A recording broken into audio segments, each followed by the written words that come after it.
الله فيما سبق شيئا من أخبار النبي الكريم عليه الصلاة والسلام، ذكر نسبه ومولده ونشأته، وذكر أنه عليه الصلاة والسلام نبئ بإقرأ وأرسل بالمدثر، وذكر أيضا أن الأذى الذي حصل له من قومه وتمالؤهم على قتله عليه الصلاة والسلام، وأن الله عز وجل أذن له بأن يهاجر إلى المدينة، وأنه عليه الصلاة والسلام هاجر إلى المدينة، ثم تحدث عن الهجرة وأنها واجبة وباقية إلى قيام الساعة من ديار الكفر إلى ديار الإسلام، وذكر بعض الأدلة من القرآن والسنة على ذلك.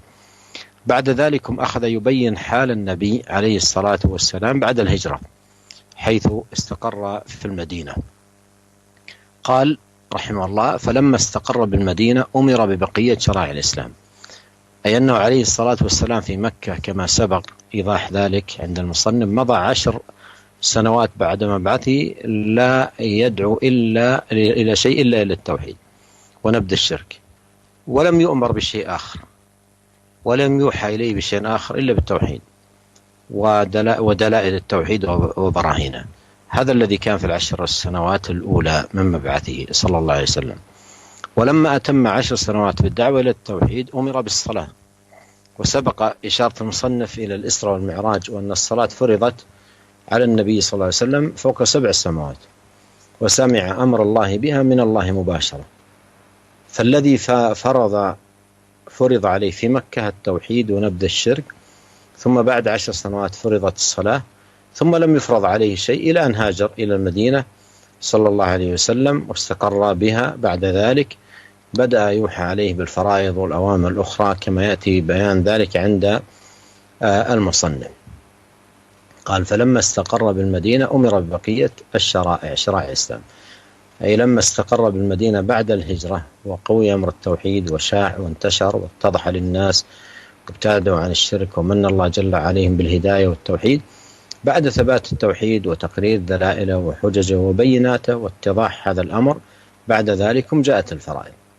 وهذا فيه التنبيه أن الأعمال لا تفيد إلا إذا أرسي أساسها وثبت عمادها، أما ما لم تكن كذلك فإنها لا تفيد ولا تنفع. شأن البيت إن لم يبنى على أساس ثابت وعماد راسخ فإنه سرعان ما يتهاوى وينهار. ولهذا مكث عليه الصلاة والسلام طويلا يثبت التوحيد ويذكر دعائمه ودلائله وحججه وبراهينه ويرسخ ذلك في الناس. بعد ذلك جاءت الفرائض، لأن الفرائض لو أقيمت على غير أساس لا تفيد، فإنما تكون نافعة إذا أقيمت على أساس ثابت وأصل راسخ وهو توحيد الله.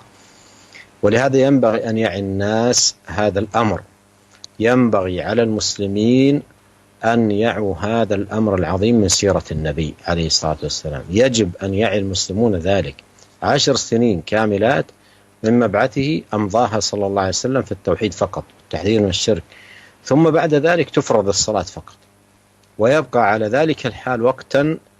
ثم لما استقر بالمدينة وبعد أن استقر بها وقتا بدأت الفرائض الأخرى كما سيبين ذلك المصنف رحمه الله. فهذا ينبغي أن يستفيد منه المسلمون درسا عظيما، ألا وهو أهمية التوحيد، الحذر من الشرك، والعناية بتثبيت التوحيد وفهمه ومعرفة دلائله وحججه وبيناته من كتاب الله وسنة نبيه صلى الله عليه وسلم.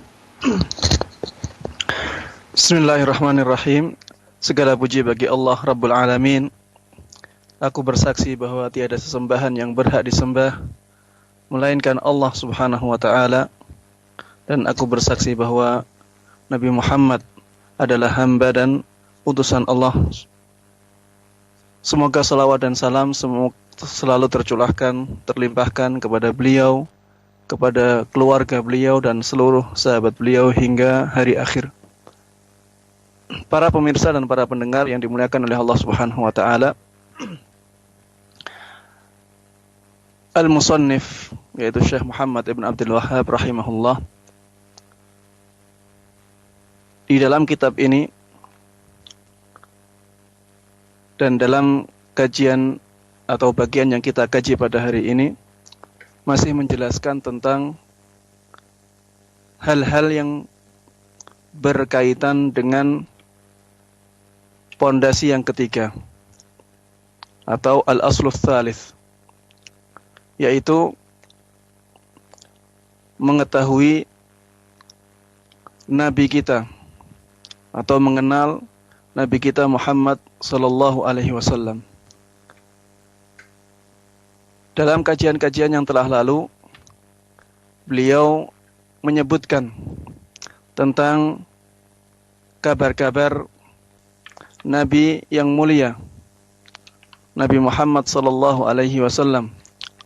Beliau menyebutkan nasabnya, menyebutkan kelahirannya, menyebutkan pertumbuhan kehidupan beliau. Beliau juga menyebutkan bahwa Nabi Muhammad sallallahu alaihi wasallam diutus sebagai nabi dengan turunnya surat Iqra. Kemudian dijadikan sebagai rasul dengan turunnya surat Al-Muddathir. Muallif rahimahullah juga menyebutkan tentang bagaimana gangguan-gangguan yang diderita oleh beliau yang berasal dari kaumnya. Bagaimana kaumnya sepakat untuk berusaha membunuh beliau sallallahu alaihi wasallam. Kemudian setelah itu beliau juga menyebutkan bahwa Allah Subhanahu wa taala memberikan izin kepada beliau untuk berhijrah ke kota Madinah. Kemudian beliau pun berhijrah ke kota Madinah. Dan beliau al-muallif rahimahullah juga menjelaskan kepada kita tentang hukum dari hijrah ini, bahwa hijrah merupakan kewajiban bagi kaum muslimin yang berada di negeri kafir menuju ke negeri Islam. Dan syariat hijrah ini sebagaimana kita jelaskan di kajian yang telah lalu masih terus berlaku hingga hari kiamat. Dan mu'allif rahimahullah menyebutkan beberapa dalil tentang hal tersebut, baik dari Al-Quran maupun dari sunnah Nabi sallallahu alaihi wasallam. Kemudian setelah itu mu'allif rahimahullah menjelaskan keadaan Rasulullah sallallahu alaihi wasallam setelah beliau berhijrah. Bagaimana keadaan beliau ketika beliau telah menetap di kota Madinah. Beliau mengatakan, "Falamma istaqarra bil Madinah, umira bi baqiyati syara'i'il Islam." Setelah beliau menetap di kota Madinah, beliau diperintahkan dengan syariat-syariat Islam yang lainnya. Rasulullah sallallahu alaihi wasallam ketika di Mekkah selama 10 tahun setelah diutusnya beliau menjadi seorang nabi, beliau tidaklah berdakwah mengajak umat manusia kepada sesuatu kecuali kepada tauhid dan menjauhkan mereka dari kesyirikan. Rasulullah sallallahu alaihi wasallam tidak diperintahkan oleh Allah Subhanahu wa taala dengan hal yang lainnya selama 10 tahun setelah menjadi nabi.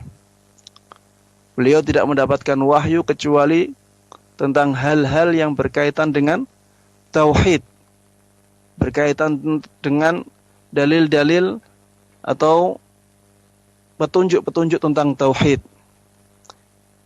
Selama 10 tahun beliau hanya diperintahkan oleh Allah Subhanahu wa taala untuk mengajak manusia kepada mentauhidkan Allah Subhanahu wa taala.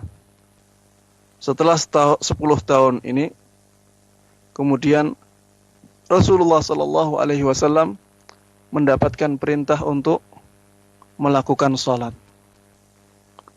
Dan musannif rahimahullah pada pembahasan yang telah lalu juga telah memberikan penjelasan tentang Isra dan Mi'raj. bahwa salat diwajibkan kepada Nabi sallallahu alaihi wasallam ketika beliau berada di atas langit 7. Beliau berada di atas langit yang ke-7 dan beliau mendengar langsung perintah Allah Subhanahu wa taala untuk kewajiban salat ini secara langsung. Maka yang beliau lakukan ya selama di kota Makkah, selama 10 tahun pertama praktis tentang tauhid saja dan menjauhkan manusia dari kesyirikan. Setelah itu baru ada perintah untuk melakukan salat. Kemudian setelah itu Rasulullah sallallahu alaihi wasallam berhijrah ke kota Madinah. Setelah di sana beliau menetap, baru setelah itu ada wahyu-wahyu dari Allah Subhanahu wa taala tentang kewajiban-kewajiban yang lainnya. Sebagaimana akan dijelaskan oleh Musannif rahimahullah. Musannif rahimahullah mengatakan setelah Rasulullah sallallahu alaihi wasallam menetap di kota Madinah, beliau diperintah dengan syariat-syariat Islam yang lainnya. Maksudnya adalah bahwa Rasulullah sallallahu alaihi wasallam setelah menetap di kota Madinah dan setelah kuat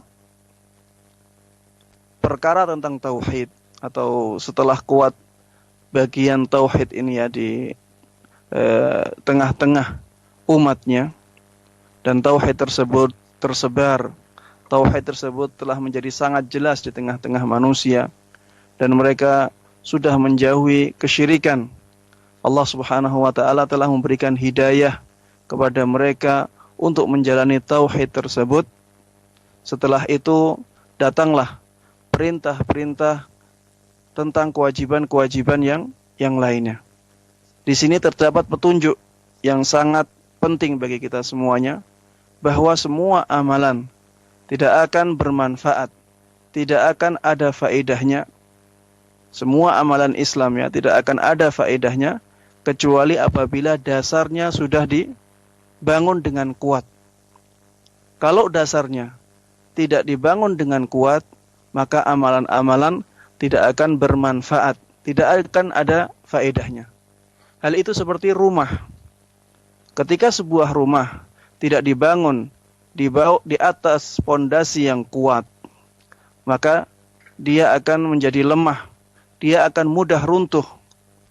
Oleh karenanya, Rasulullah sallallahu alaihi wasallam tinggal di Makkah dalam waktu yang sangat lama tersebut.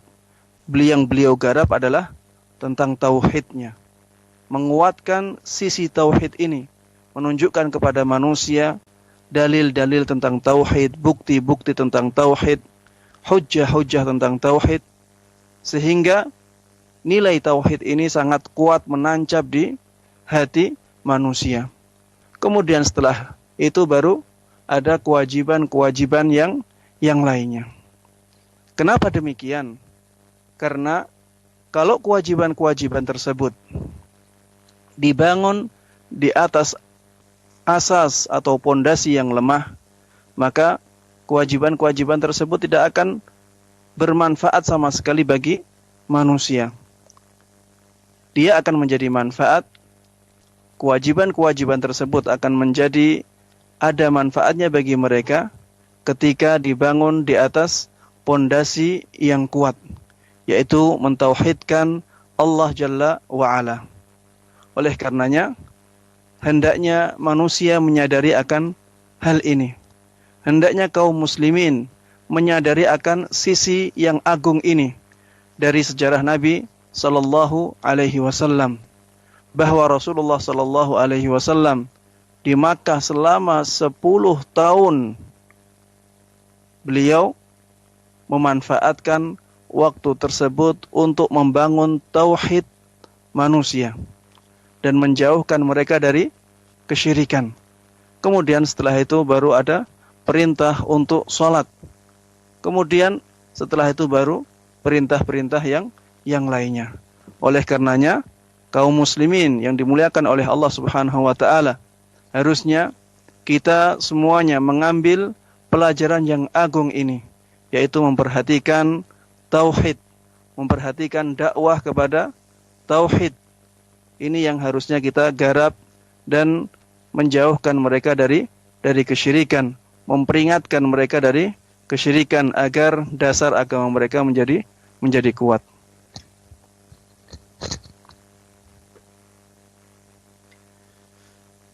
قال رحمه الله: فلما استقر بالمدينة صلى الله عليه وسلم أمر ببقية شرائع الإسلام مثل الزكاة والصوم والحج والجهاد والأمر بالمعروف والنهي عن المنكر.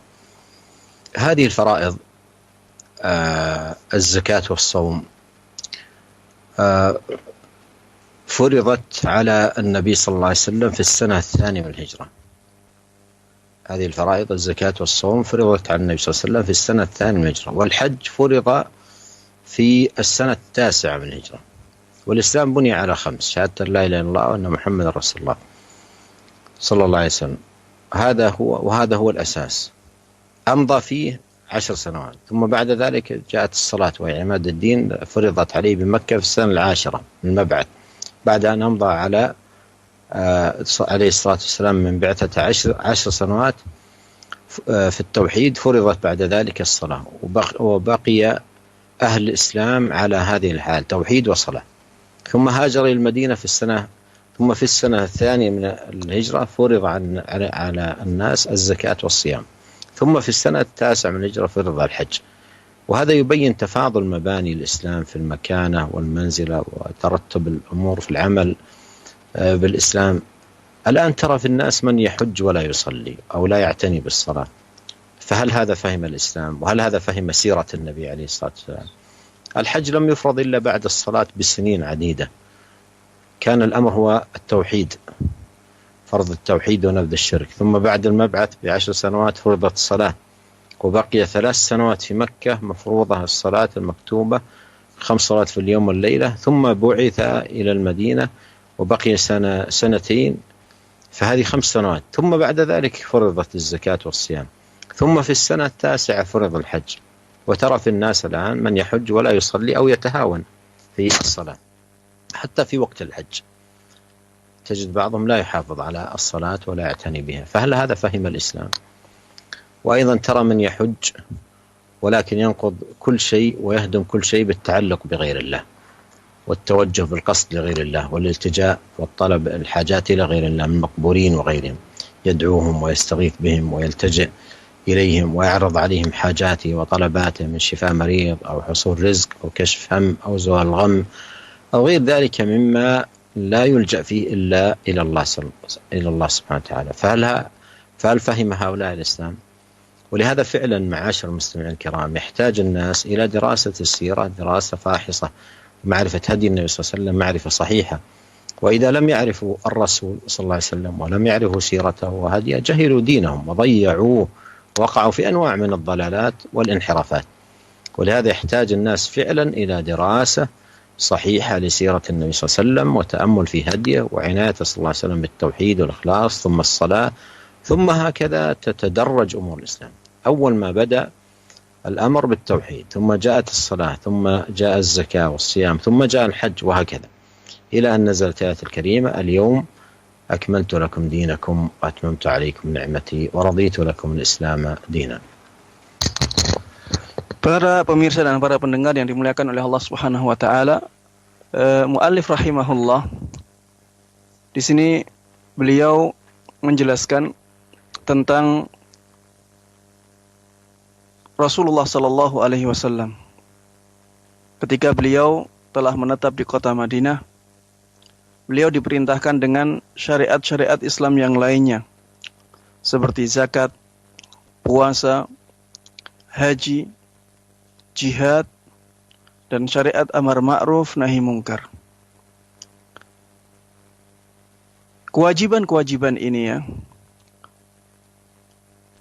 adalah kewajiban yang sangat beragam.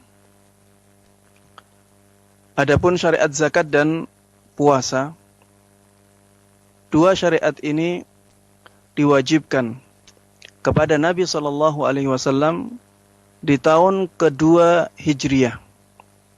Jadi 2 tahun setelah hijrahnya Nabi Shallallahu Alaihi Wasallam ke kota Madinah.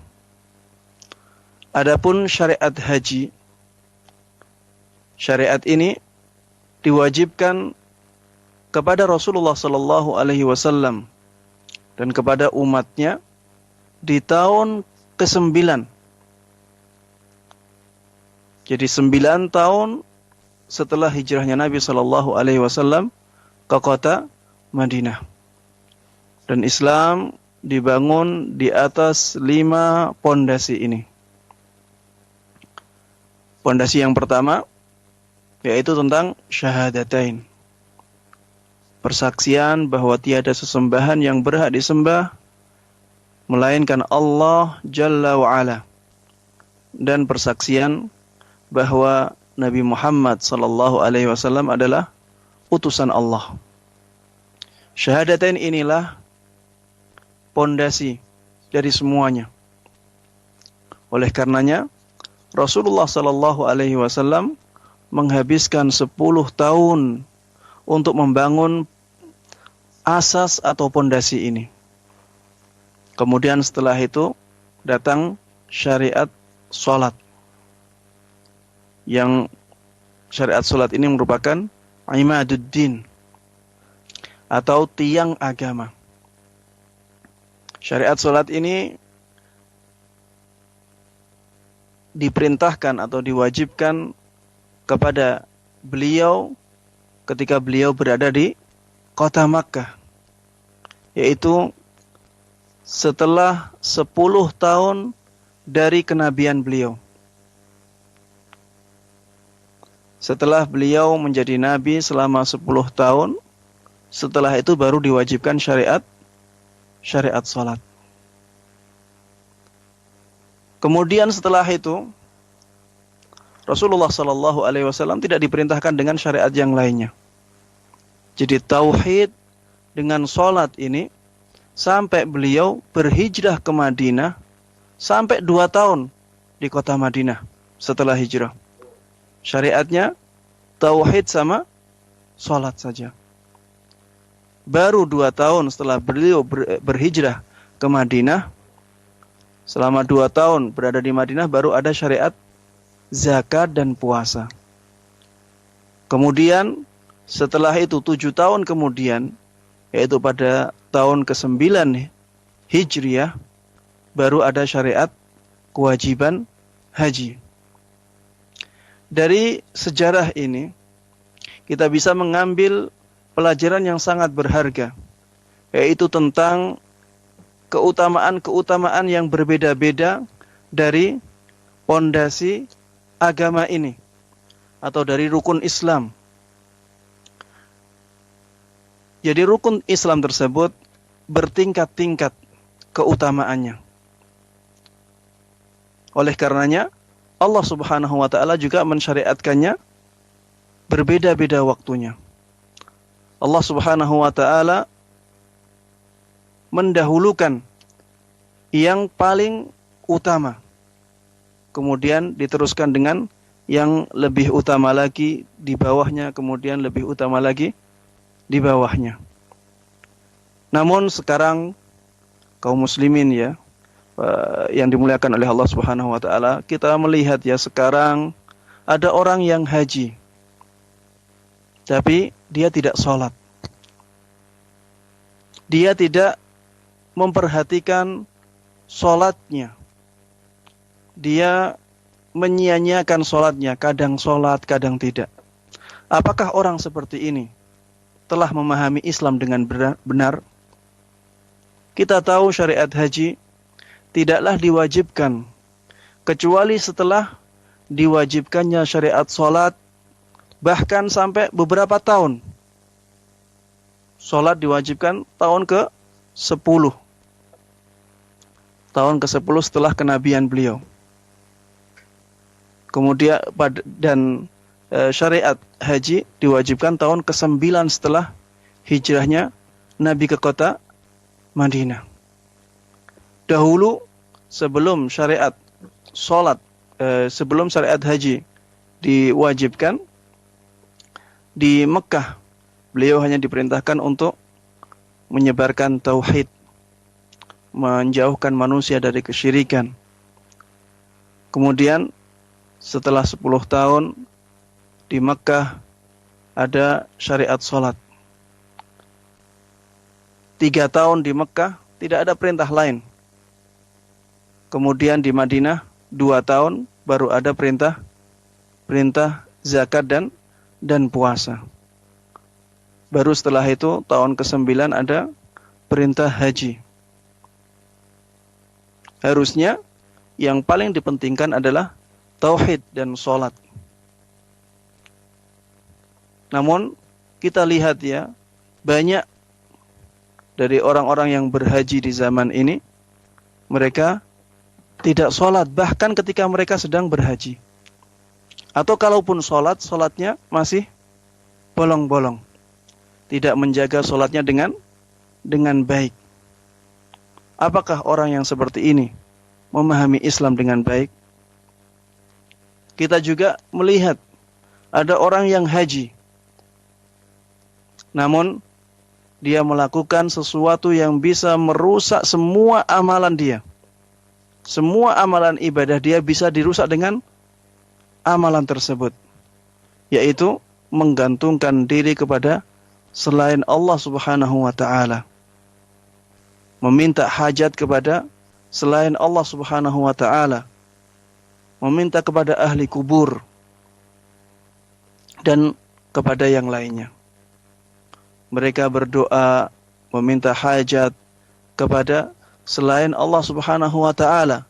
Misalnya meminta agar disembuhkan dari sakit, meminta agar diberi rizki kepada selain Allah, meminta agar musibah-musibahnya dihilangkan, dan permintaan-permintaan yang lainnya, yang permintaan tersebut tidak boleh diminta kecuali kepada Allah Subhanahu wa ta'ala. Mereka sedang haji tapi melakukan hal tersebut.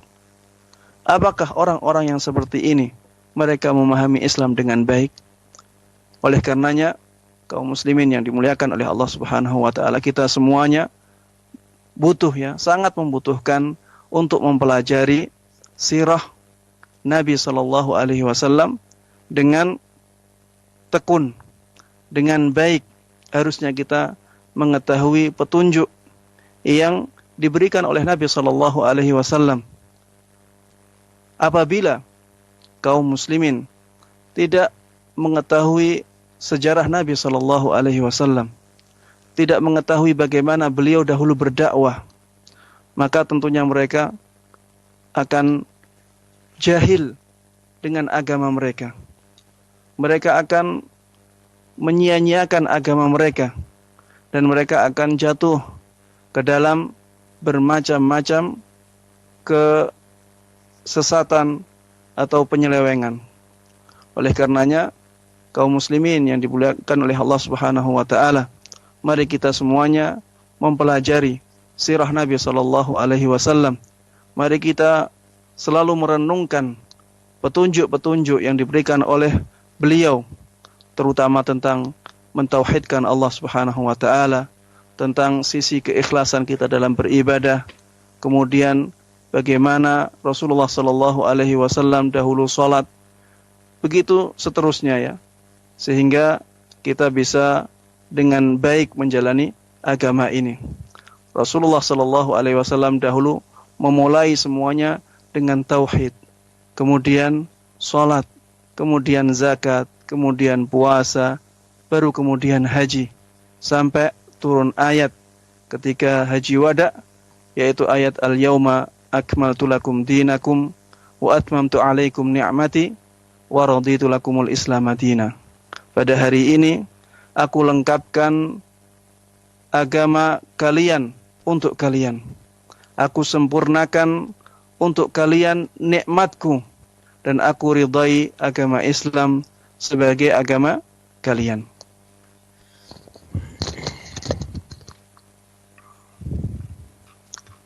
قال رحمه الله مثل الزكاة. الزكاة معاشر المستمعين أي المفروضة، وهي صدقة تؤخذ من الأغنياء وترد على الفقراء، وسواء كان الغنى بالمال أو كان بالحرث والزرع أو كان امتلاك البهائم، فكل هؤلاء يخرجون نصيبا من هذا المال الذي أغناهم الله به من فضله، فيخرجون جزءا قليلا وقدرا يسيرا من هذا المال زكاة تقدم إلى الفقراء والمحتاجين، وتكون بركة للمال وطهرة للمزكي وزكاة له. Di antara syariat yang disebutkan oleh mu'allif rahimahullah adalah syariat zakat ya. Zakat merupakan syariat yang diwajibkan, dan itu merupakan pemberian yang diambil dari orang-orang yang kaya dan diberikan kepada orang-orang yang fakir, orang-orang yang miskin. Kekayaan yang di dalamnya ada zakatnya itu bisa berupa harta, bisa berupa hasil panen, bisa berupa hewan-hewan. Semua orang yang memiliki kekayaan ini, mereka harus mengeluarkan sebagian dari harta mereka yang Allah menjadikan mereka kaya karenanya. Mereka harus mengeluarkan sebagian kecil dari harta tersebut untuk zakat yang diberikan kepada kaum fuqara dan masakin dan orang-orang yang membutuhkan. Zakat tersebut akan menjadikan harta mereka diberkahi oleh Allah Subhanahu wa taala dan juga menjadikan mereka suci, bersih hartanya dan juga jiwa mereka. والصوم أي الصوم المفروض وهو صيام شهر رمضان. قال تعالى يا أيها الذين آمنوا كتب عليكم الصيام كما كتب على الذين من قبلكم لعلكم تتقون. وهو شهر كامل يصام في السنة، يصام نهاره من طلوع الفجر إلى غروب الشمس، يمتنع في نهاره عن الطعام والشراب والجماع وغير ذلك من المفطرات طاعة لله وطلبا لثوابه، كما في الحديث من صام رمضان إيمانا واحتسابا غفر له ما تقدم من ذنبه. Di antara syariat yang diwajibkan kepada kaum muslimin adalah syariat puasa. Yang dimaksud di sini adalah puasa di bulan Ramadan. Allah Subhanahu wa taala berfirman, "Ya ayyuhalladzina amanu," wahai orang-orang yang beriman, "kutiba alaikumusshiyam," diwajibkan kepada kalian puasa, "kama kutiba 'alal ladzina min qablikum," sebagaimana puasa tersebut telah diwajibkan kepada orang-orang sebelum kalian, la'allakum tattaqun, agar kalian bertakwa. Dan puasa Ramadan ini harus 1 bulan penuh. Dan ini hanya sekali dalam setahun, yaitu dengan berpuasa di waktu siangnya, dari mulai terbitnya fajar sampai terbenamnya matahari.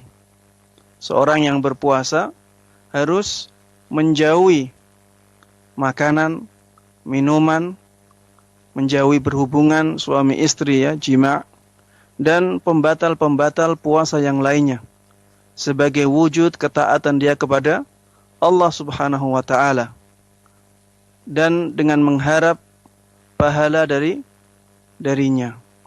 Sebagaimana sabda Nabi sallallahu alaihi wasallam, "Man shoma Ramadan," barang siapa yang berpuasa Ramadan imanan wahtisaba, untuk mewujudkan keimanan dia dan mengharapkan pahala dari Allah Subhanahu wa taala, ghufira lahu ma taqaddama min dzambi, dia akan diampuni dosa-dosa yang telah lalu.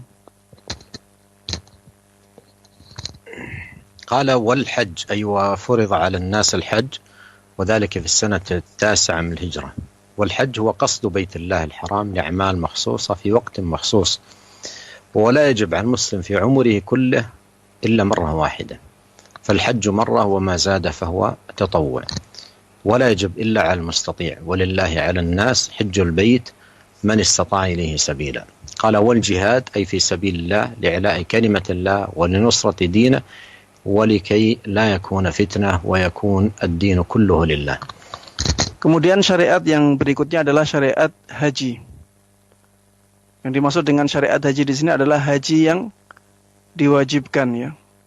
Haji diwajibkan di tahun ke-9 setelah hijrahnya Nabi SAW ke kota Madinah.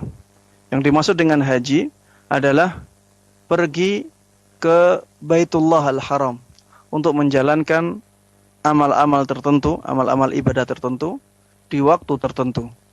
Dan haji ini tidaklah diwajibkan kepada seorang muslim kecuali hanya sekali selama hidupnya. Haji yang diwajibkan itu hanya sekali saja. Sedangkan setelahnya, maka itu merupakan haji yang sunnah, haji yang tatawwu'.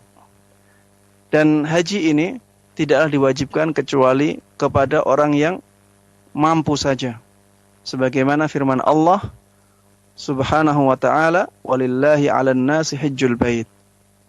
Dan diwajibkan kepada manusia berhaji ke Baitullah untuk Allah. Man istata'a ilaihi sabila, yaitu bagi mereka yang mampu untuk melakukannya. Kemudian di antara syariat yang diwajibkan juga adalah jihad. Maksudnya jihad di sini adalah memperjuangkan agama Allah Subhanahu wa ta'ala agar agama Allah menjadi tinggi, untuk menolong agama Allah agar tidak ada kesyirikan dan agar semua agama hanya untuk Allah Subhanahu wa ta'ala. قال والأمر المعروف والنهي عن المنكر أي أمر الناس المعروف وهو ما أمر الله به وما أمر به رسوله صلى الله عليه وسلم، ونهيهم عن المنكر أي نهي الناس عما حرم الله وما حرم رسوله صلى الله عليه وسلم.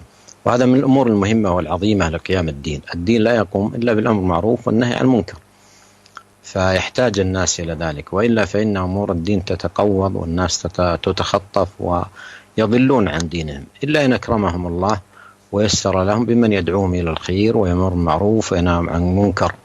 ولهذا حقيقة فإن الدعاة إلى الله والآمر بالمعروف والنهي عن المنكر يعدون صمام أمان للمجتمع من سخط الله وعقابه، فالناس لا تصلح حالهم إلا بالدعوة والأمر بالمعروف والنهي عن المنكر، وإذا تخلى أهل الخير عن ذلك ضاع الناس وتخطفتهم شياطين الجن والإنس.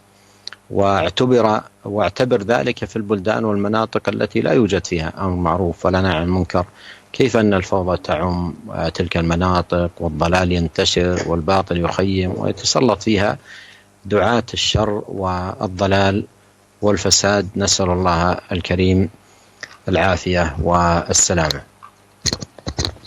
Kemudian syariat yang disebutkan oleh mu'allif rahimahullah yang selanjutnya adalah syariat amar ma'ruf nahi mungkar. Yang dimaksud dengan syariat amar ma'ruf nahi mungkar adalah syariat memerintahkan kepada manusia untuk melakukan sesuatu yang baik. Sesuatu yang baik yang dimaksud di sini adalah semua yang diperintahkan oleh Allah Subhanahu wa ta'ala dan diperintahkan oleh Nabi Muhammad sallallahu alaihi wasallam. Begitu pula mencegah mereka dari kemungkaran, memperingatkan mereka dari kemungkaran. Yang dimaksud dengan kemungkaran adalah semua yang diharamkan oleh Allah dan diharamkan oleh Rasulnya sallallahu alaihi wasallam.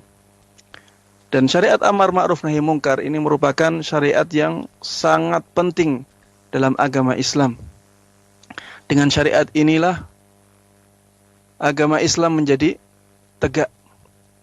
Agama ini tidak akan tegak, tidak akan berdiri dengan baik kecuali dengan adanya syariat amar ma'ruf nahi mungkar. Karena perkara agama akan disia-siakan oleh manusia dan manusia akan tersesat dari agamanya kecuali dengan ditegakkannya syariat amar ma'ruf nahi mungkar. Mereka akan menjadi sangat kacau dalam agamanya kalau tidak ada dai-dai yang mengajak mereka kepada kebaikan, yang mencegah mereka dari kemungkaran. Oleh karenanya, sungguh merupakan sesuatu yang tidak bisa dipungkiri bahwa para dai dan orang-orang yang memerintahkan kepada kebaikan dan mencegah dari keburukan itu merupakan jaminan keamanan bagi sebuah masyarakat dari kemurkaan Allah Jalla wa'ala dan dari hukuman Allah, dari siksaan Allah Jalla wa'ala. Manusia tidak akan baik keadaannya kecuali dengan adanya dakwah kepada kebaikan, adanya orang-orang yang memperingatkan mereka dari keburukan. Apabila orang-orang yang baik tidak melakukan hal ini, maka orang-orang atau manusia akan tersesat. Manusia akan menjadi bingung dan mereka akan digiring oleh setan-setan baik dari jin dan manusia. Cobalah kita ambil pelajaran dari negara-negara atau daerah-daerah yang di sana tidak ada syariat, tidak ada yang menegakkan syariat amar ma'ruf nahi mungkar ini. Kita lihat masyarakatnya menjadi kacau dalam hal agamanya. Mereka melakukan hal-hal yang batil, melakukan kesesatan-kesesatan, sehingga masyarakat tersebut penuh dengan keburukan. قال رحمه الله وغير ذلك من شعائر وغير ذلك من شرائع الإسلام، أي أمر صلى الله عليه وسلم بغير ذلك من شرائع الإسلام. مثلا من شرائع الإسلام من فرائض ونهي عن المحرمات وأمر بالرعاية والمستحبات، ولا زالت الأوامر تنزل والنواهي تنزل تباعا على رسول الله صلى الله عليه وسلم بوحي الله الذي هو القرآن وبوحي الله الذي هو سنته صلى الله عليه وسلم. القرآن والسنة كله وحي الله وتنزيله، فلا زالت الفرائض تنزل على النبي الكريم عليه الصلاة والسلام إلى أن نزل عليه قوله تعالى اليوم أكملت لكم دينكم وأتممت عليكم نعمتي ورضيت لكم الإسلام دينا، وسيأتي ذكرها عند المصنف رحمه الله. Kemudian Musannif rahimahullah mengatakan setelah itu Allah Subhanahu wa taala memerintahkan kepada Rasulullah sallallahu alaihi wasallam dengan syariat-syariat Islam yang lainnya. Syariat-syariat selain yang disebutkan sangatlah banyak, baik yang wajib maupun yang disunnahkan atau yang dianjurkan. Di sana juga ada larangan-larangan yang diturunkan oleh Allah Subhanahu wa taala kepada nabinya. Syariat-syariat ini baik perintah maupun larangan terus diturunkan oleh Allah Subhanahu wa taala kepada rasulnya dengan wahyu sampai turun ayat Al-yawma akmaltu lakum dinakum wa atmamtu alaikum ni'mati wa raditu lakumul Islam madina. Pada hari ini aku lengkapkan untuk kalian agama kalian. Aku sempurnakan untuk kalian nikmatku dan aku ridai agama Islam sebagai agama kalian. Dan nantinya hal ini akan disebutkan oleh musannif rahimahullah.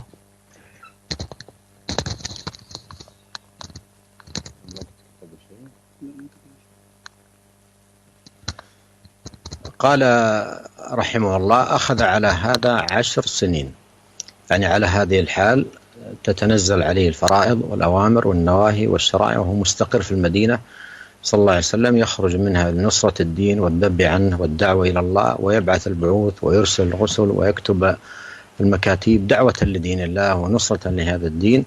بقي عليه الصلاة والسلام على ذلك، وأخذ على هذه الحال 10 سنين. إذا ضممت إليها 13 سنة قبل الهجرة وبعد البعثة و40 سنة من ولادته إلى أن بعث، يتحصل مجموع ذلك 63 سنة، وهي مدة حياته المباركة عليه الصلاة والسلام. حياته صلى الله عليه وسلم هي أبرك حياة إنسان على الإطلاق، وأكمل إنسان على الإطلاق في عبودية الله والذل له والقيام بطاعته والدعوة لدينه والنصرة للحق والهدى.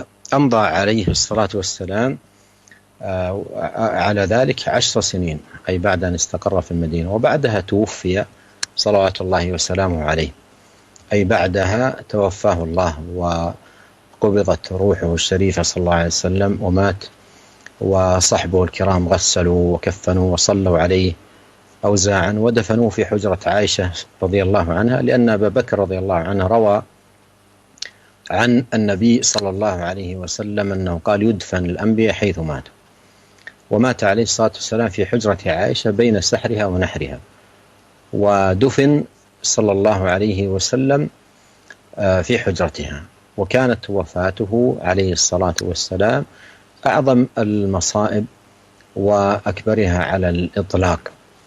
ويؤجل الكلام على هذا الموضوع إلى لقائنا القادم بإذن الله سبحانه وتعالى. نسأل الله الكريم أن ينفعنا أجمعين، وأن يوفقنا لكل خير بمنه وكرمه.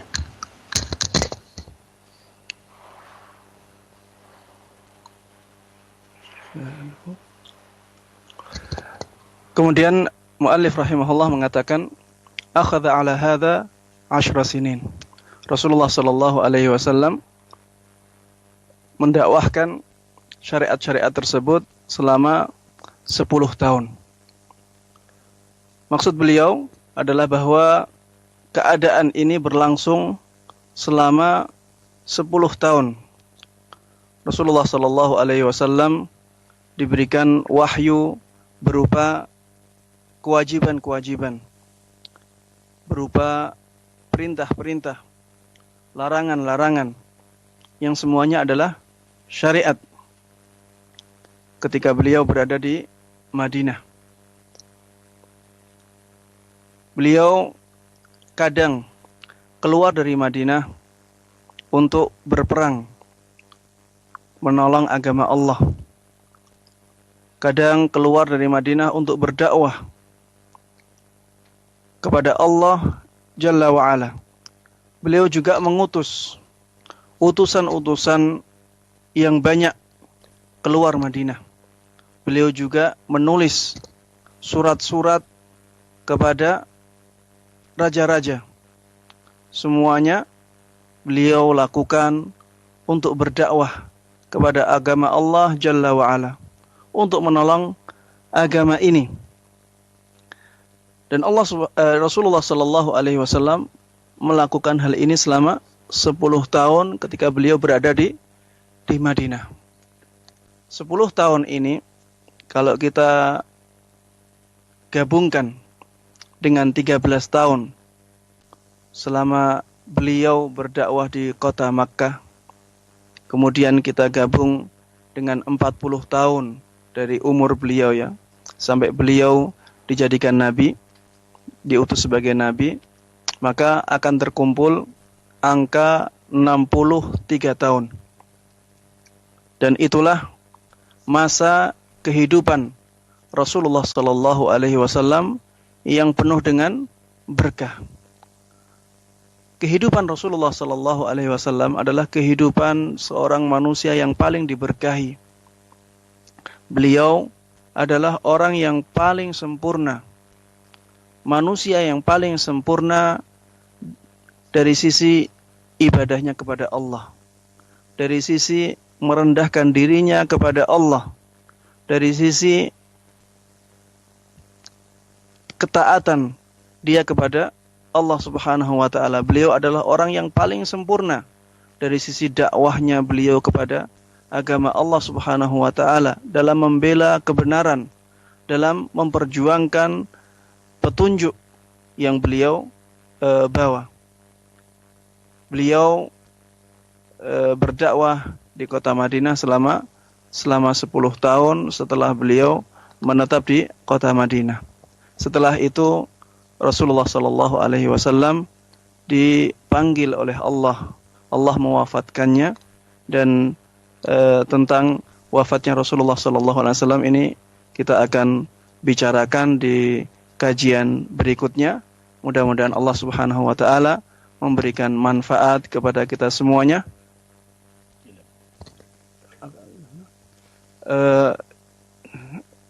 Tentang beliau tadi membicarakan tentang wafatnya Rasulullah sebagiannya, kita lanjutkan lagi.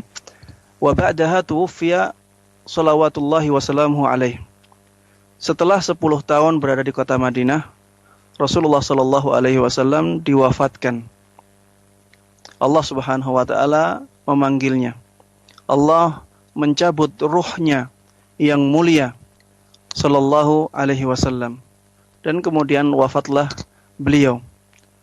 Para sahabatnya setelah itu memandikan beliau, mengkafani beliau, dan setelah itu para sahabatnya menyolati beliau dalam kelompok-kelompok, karena tidak cukup saking banyaknya orang yang sholat berjamaah. Kemudian setelah itu para sahabatnya mengubur beliau di hujrah Aisyah, yaitu di rumahnya Aisyah radhiyallahu anha. Kenapa beliau dikuburkan di sana? Karena sahabat Abu Bakar radhiyallahu anhu meriwayatkan dari Nabi sallallahu alaihi wasallam bahwa beliau bersabda, "Yudfanul anbiya haitsu matu."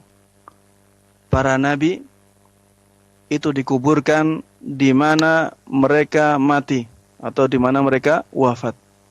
Dan wafatnya Rasulullah sallallahu alaihi wasallam ketika itu berada di hujrah Aisyah atau di rumahnya Aisyah, di pangkuannya beliau, pangkuannya Aisyah radhiyallahu anha. Oleh karenanya Rasulullah sallallahu alaihi wasallam setelah itu dikuburkan di hujrah beliau atau di rumah beliau. Dan wafatnya Rasulullah sallallahu alaihi wasallam adalah musibah yang paling besar, musibah bagi umat ini yang paling agung. Dan tentang hal ini insyaallah kita akan jelaskan lebih banyak di kajian berikutnya.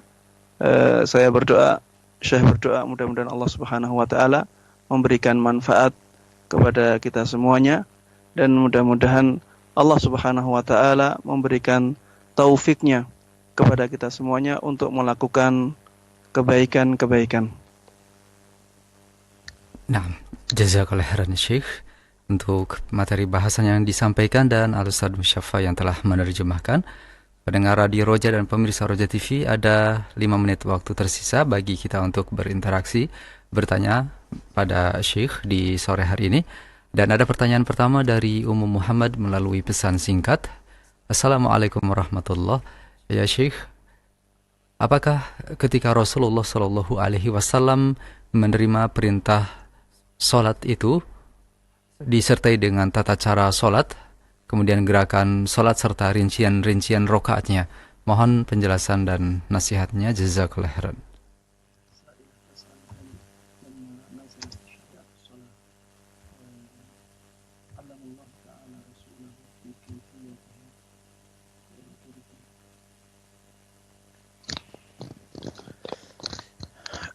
فرضت الصلاة على النبي صلى الله عليه وسلم ليلة المعراج.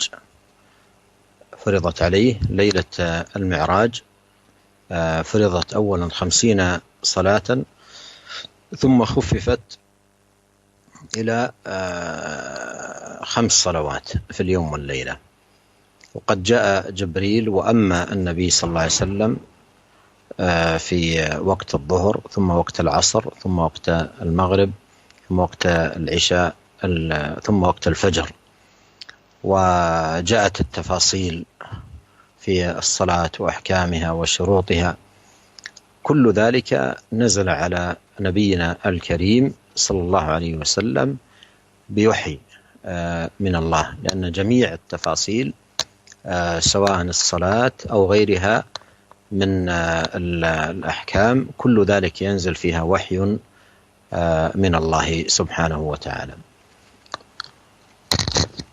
Syekh mengatakan bahwa syariat sholat ini diwajibkan ketika malam Mi'raj, malam peristiwa Mi'raj. Dan syariat sholat ini pertamanya jumlahnya 50 sholat dalam sehari dan semalam.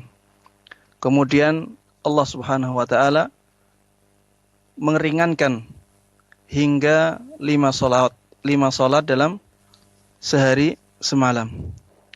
Setelah itu, ketika Rasulullah Sallallahu Alaihi Wasallam turun ke dunia lagi, ke bumi lagi, datanglah Jibril, datang malaikat Jibril dan mengimami Nabi Sallallahu Alaihi Wasallam dalam sholatnya, mulai sholat duhur, kemudian sholat asar, kemudian sholat maghrib, sholat isya, dan sholat subuh. Dan ketika itulah datang perincian-perincian dari syariat sholat tersebut, hukum-hukumnya, syarat-syaratnya, semuanya dijelaskan lewat wahyu dari Allah Subhanahu wa Ta'ala. Karena semua syariat ini datangnya dari Allah Subhanahu wa Ta'ala. Jazakallahu khairan Syekh. Dan kami sampaikan pertanyaan berikutnya. Dari pesan singkat kembali dari pendengar kita di Makassar. Assalamualaikum warahmatullahi ya Syekh.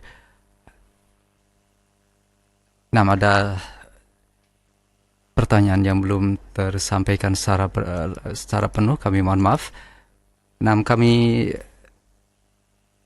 cukupkan satu pertanyaan saja karena waktu yang tidak mencukupi bagi kita untuk menghadirkan pertanyaan kedua. Semoga Allah Subhanahu wa Ta'ala berikan waktu bagi kita untuk bertemu kembali bersama Syekh. Dan di akhir majelis kita kami mohon untuk Syekh menyampaikan ikhtitam. Narju min fadilatu Syekh al-ikhtitam. نسأل الله عز وجل أن يختم لنا بالخير وأن يوفقنا لكل خير بمنه وكرمه إنه سميع قريب مجيب. والسلام عليكم ورحمة الله وبركاته. وعليكم السلام ورحمة الله وبركاته.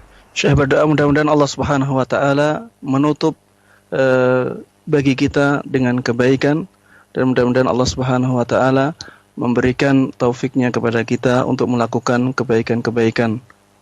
Terima kasih banyak. Wassalamualaikum warahmatullahi wabarakatuh. Waalaikumsalam warahmatullahi wabarakatuh. Demikian ikhwatal Islam, pendengar dan pemirsa, kajian ilmiah kita bersama Syekh Profesor Dr. Abdul Razak bin Abdul Muhsin Al-Badr hafirahumullahu ta'ala, bersama Al-Ustaz Musyaffa Ad-Darini, Al-Ustaz Dr. Musyaffa Ad-Darini hafirahullah sebagai penerjemah kita dari pembahasan kitab Al-Usul Thalathah. Semoga bermanfaat dan terima kasih kebersamaan Anda semua. Beberapa menit menjelang kumandang azan sholat maghrib untuk wilayah Jakarta dan sekitarnya. Selamat menunaikan ibadah sholat maghrib untuk Anda. Terima kasih kebersamaan Anda semua. Kami undur diri. Wassalamualaikum warahmatullahi wabarakatuh.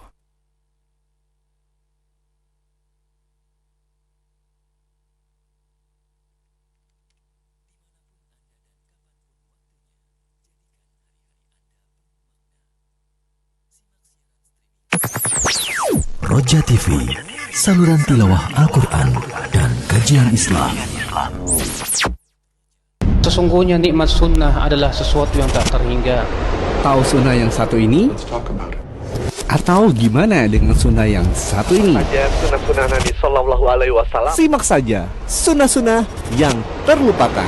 Orang yang berpegang kepada agamanya bagaikan memegang bara api. Jangan lewatkan hanya di Roja TV. Hadza khalqullah. Inilah ciptaan-ciptaan Allah.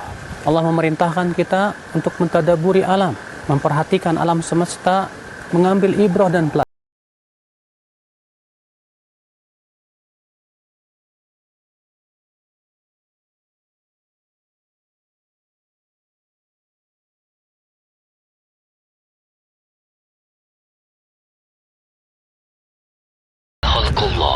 Inilah ciptaan Allah. Saksikan setiap saat hanya di Roja TV. Ikhwatal Islam, kita simak dikumandangkannya azan bagi daerah Jakarta dan sekitarnya. Allah